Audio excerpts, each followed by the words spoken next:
फांसी के लिए ले जाए जा रहे एक कैदी ने जैसे ही गाड़ी पर लगे एक नट को छुआ, उसके दिमाग में भागने की योजना कौंध गई। उसने अपने जूते से एक छोटा सा सिक्का निकाला और उसी से नट खोलना शुरू कर दिया। उसी वक्त गार्ड भी उसका साथ देने लगा। तभी ड्राइव कर रहे अफसर ने पीछे झांका तो गार्ड ने फौरन उसे अलर्ट किया और वह लेट गया। अफसर को कोई शक नहीं हुआ तो कैदी ने फिर से नट खोलने का काम जारी रखा। दोनों की शानदार समझदारी से कुछ ही पलों में गाड़ी के सारे नट्स खोल दिए गए। जैसे ही सब तैयार हुआ, दोनों ने गाड़ी को जोर से धक्का दिया और बाहर कूद पड़े। पुलिस को कुछ भनक ही नहीं लगी और गाड़ी आगे बढ़ गई, जबकि दोनों तेजी से भाग निकले। हैंडकफ्स में जकड़े होने के कारण उन्हें गाड़ी का भारी हिस्सा घसीटते हुए आगे बढ़ना पड़ा, लेकिन इस सुनसान रेगिस्तान में बिना पानी और ताकत के वे जल्दी ही थक गए।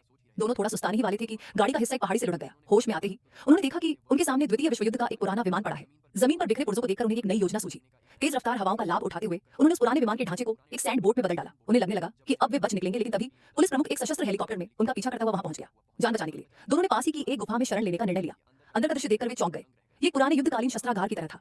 उन्होंने एक शक्तिशाली तोप को बाहर निकाला और हेलीकॉप्टर की दिशा में निशाना साधा। गोली सीधा जाकर हेलीकॉप्टर के कॉकपिट में लगी, जिससे पुलिस चीफ दंग रह गया। उसने खुद को बचाने की कोशिश की, मगर तब तक बहुत देर हो चुकी थी।